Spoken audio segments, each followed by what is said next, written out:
Hi everyone, my name is Gracyn. Welcome to the Hauppauge Public Library's Toddler STEM Kit video, where we will be making frozen dino eggs.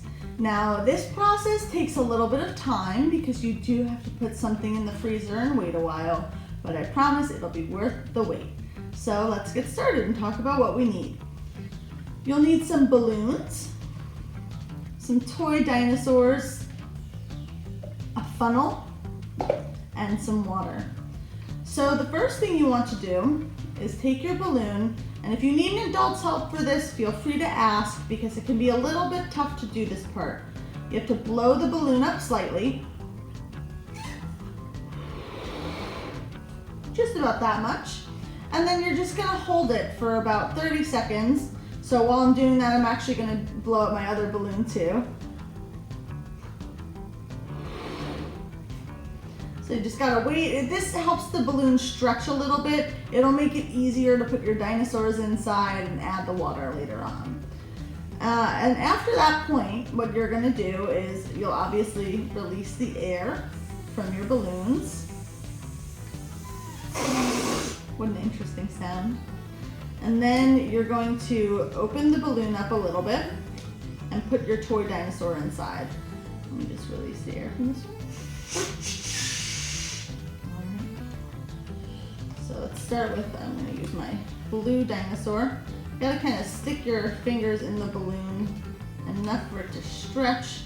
You gotta be careful because some of those dinosaurs are kind of spiny and you don't want them to pop the balloon. So as you can see, the dinosaur's in there. I'm going to put this dinosaur in too. So once your dinosaurs are secured inside, you're going to put the balloon, the end of the balloon, onto your funnel. And then you're going to add some water.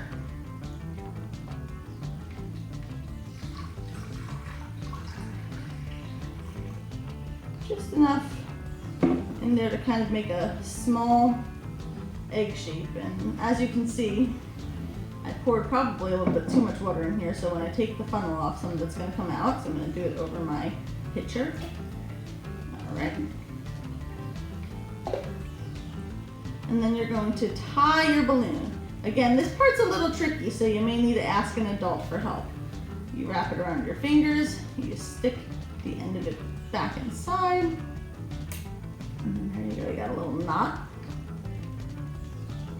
And then we're gonna do the same thing with the other one. All right, and these are all set to go. So the next step is you're gonna put these in the freezer, and then you have to wait. So I'll be back later to show you what happens next. All right, so it takes a couple of hours for the water to freeze in the dinosaur eggs. So you can either leave them in the freezer overnight, or you can wait a few hours like I've done today. So once they're frozen, you'll see you have these now solid balloons, and you're going to get some help to cut them open. You just need a scissor. And there's a few ways that you can go about excavating your dinosaur eggs. This one was still a little wet, it seems. So you can peel off the balloon and you can put your dino egg into a bowl like this. Or you can do what I'm going to do with this one. And you can put them into a bag. And I'll show you how to then hatch your dinosaur egg. The one that I have in the bowl here, I'm going to use some warm water and pour it on top, and the warm water will actually start to melt the egg, and we'll let it sit there for a few moments and see if it defrosts a little bit more.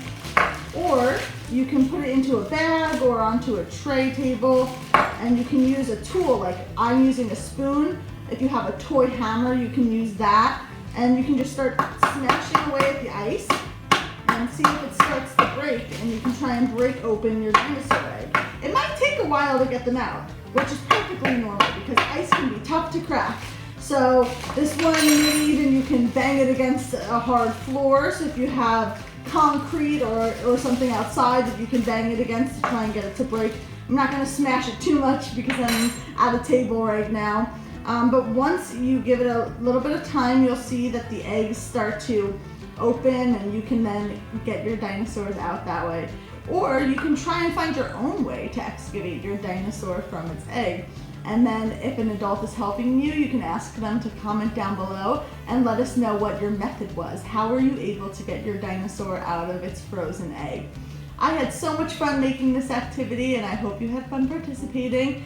And we will have more activities to come. We'll see you next week. Bye-bye, everyone.